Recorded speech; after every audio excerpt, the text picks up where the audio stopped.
Hey, thanks for joining me. We are so close to the end of PITT. This is issue 18. After this, there's only 2 more issues to go. There's been some crazy highs and lows with this series. The highs are basically just Dale Keown's art with this awesome character that's an awesome design, and watching him just rip apart big monsters, whether they're organic monsters or lizards or whatever, or robotic things, or I don't care. Just PITT ripping apart anything is pretty awesome.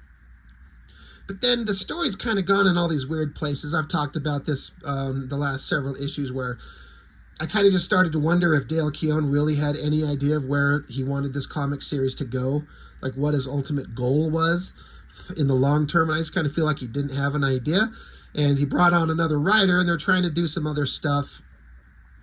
And it just gets, for me, it got to the point where I'm like, there's pages of just humans standing around talking, and I want to watch PITT ripping apart monsters. That's all I want to see. So, flipping it open. Pencils, inks, plot, Dale Keown. Richard Pace, plot and script. Colors, Dale Keown. I say this often, I don't know why they keep saying inks, Dale Keown, because there's no inking going on at all. And I refuse to call old school Photoshop kind of taking the pencils and just darkening the values and calling that inking. That's just digital manipulation, and that's fine. If that's how you want to make your book, I don't like it. It's not my preferred version. I don't think it looks a fraction as good, but I don't know if you will be able to tell through the camera, but all these lines, these are pencil strokes. And it looks fantastic in the way that this is how Dale Keown would pencil his stuff and then ink it himself or hand it over to any of the number of great inkers he's worked with. But I so much prefer the sharp, clean, crisp line work of a good inker over Dale Keown's pencils. This stuff, it looks fine, and when it's colored up like this is pretty impressive. This is awesome, but it's got kind of a grainy, unfocused look. And I'm not a huge fan of it. It's okay.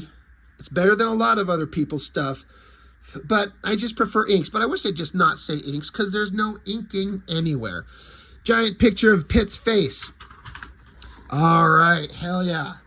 The last issue ended, pardon my hiccup, holy shit. The last issue ended with us being introduced to this Captain America type character, this guy.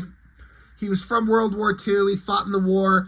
He got put into suspended animation of some type. I don't know exactly how or what, but they brought him back out of it, and they've sent him to go fight PITT because the government thinks that PITT is on the way to kill the President of the United States. That's a pretty awesome shot.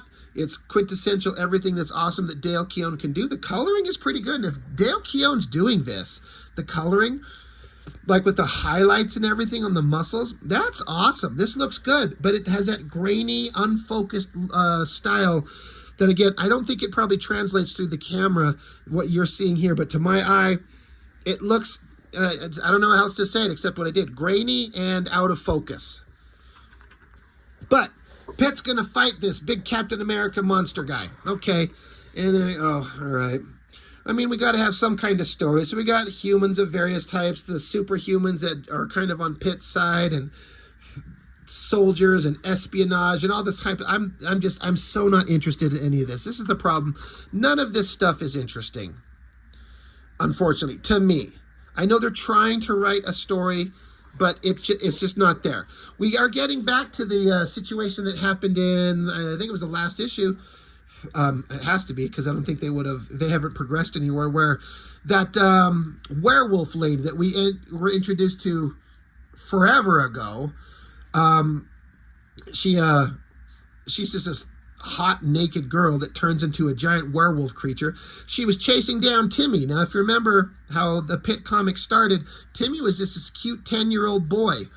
And then he was just like half brother to PITT and just loved him to death, and they were kind of bonded. But through various storyline bullshit, PITT had to disappear for like 6 years, was gone. Timmy grew up to be kind of a punk kid with the ability to like explode things with his mind. But then he got lured into this this place where he was going to like see a therapist or something like that, but the therapist was dead. Werewolf lady was there, tracking him down, strapped on a collar around his neck that negated his powers. But he ran to this room, shut the door, and locked it, and she wasn't going to be able to get through very quickly. But there happened to be just this little slot that opens in the door for some reason. And so she pulled out one of her own, like, stringy blood veins from her arm. I'm not making that up. Fed it through the door because Timmy was leaned up against the door, holding it shut. And she, through this little slot, made a loop and threw her little stringy blood vein thing around his neck and snapped his head off his body. This was the cute little blonde-haired 10-year-old boy that PITT was protecting the entire series. Now he did a time jump. We're in the future. He's a punk kid blowing things up with his mind, and now he got his head sheared off, blood everywhere. And she's like, I need to get in there, but now I have to rip through this door, and it's going to take a while. And she's pissed. And the severed head of Timmy, suddenly the eyes move. I'm like, oh, I forgot about that. That's creepy. So that's interesting. Back with PITT fighting Captain America or whatever the hell his name is. They're fighting each other, beating each other up. This is awesome stuff. It looks fantastic. Great action, great muscles. We're here for a reason for Dale Keown's work, and he's on full display there. We're back with the other characters, the super teams. Yeah, it's all pretty good art. But I'm not interested in what's going on. What is his name? Flag, I think is his name. I'm just going to keep calling him Captain America.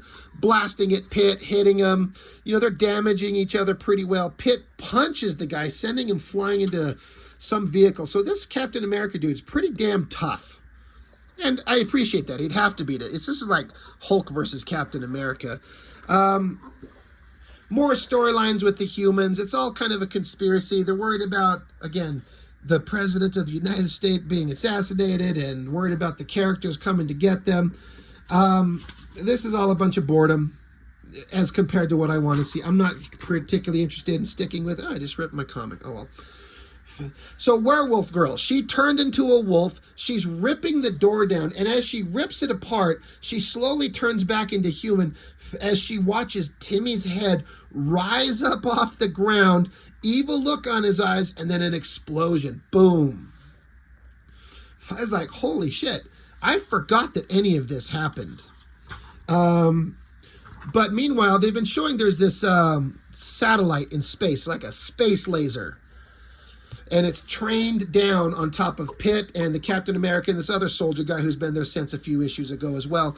It says the Sunspot Defense Satellite. There's a goof up here. It says the Sunspot Defense Satellite feet above the Earth. It doesn't give an amount of feet. It just says feet above Earth. All right. 17 November 1997, 6:04 a.m. The laser kind of deploys and fires. And you got this soldier, who, again, we were introduced to in the previous issues. He says, looking up, Harding thinks of the career-ending affair he had with the woman he didn't love and the ex-wife and 3 kids he loves. He wishes he could have kissed them all one last time.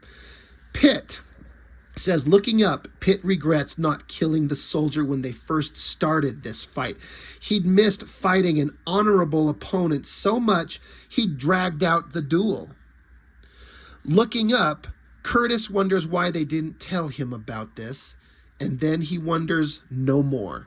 So I kind of like the storytelling there. That's kind of awesome. But the laser blast comes down, and boom, giant vaporizing.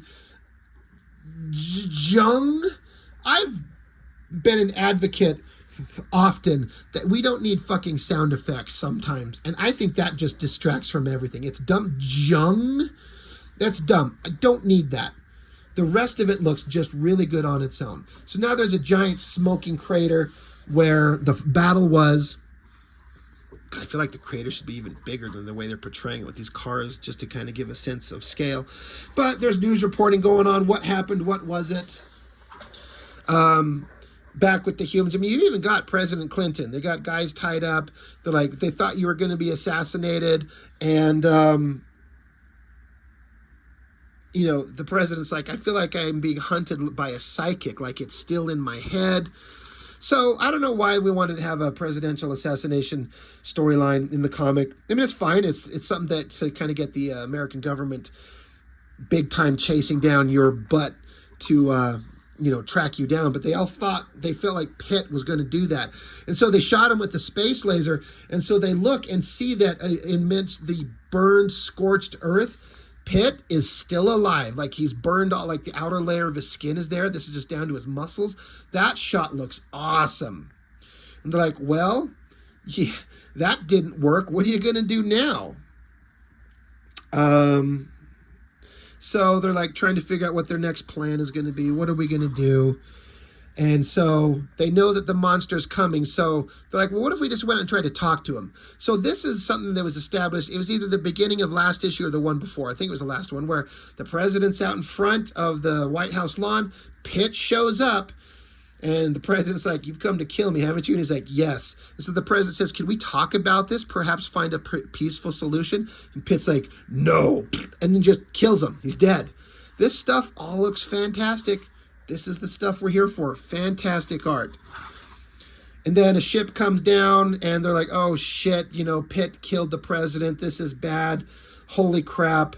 And so Pitt's like, don't worry, your people aren't going to attack me anymore. I'm the leader now. And they're like, what are you talking about? He's like, I killed their pathetic ruler, and by right of combat, I am now in command of this world. And the girl's like, this isn't how that works here, dummy. Get in the ship. We got to go. So they take off. The president's lying dead on the grass. And like, or was he? It was like a doppelganger. They had a ruse, a cleverly disguised plan to fool Pitt, which worked. They're like, well, it worked. But then a guy puts a gun to the back of the president's head and shoots him. Blam.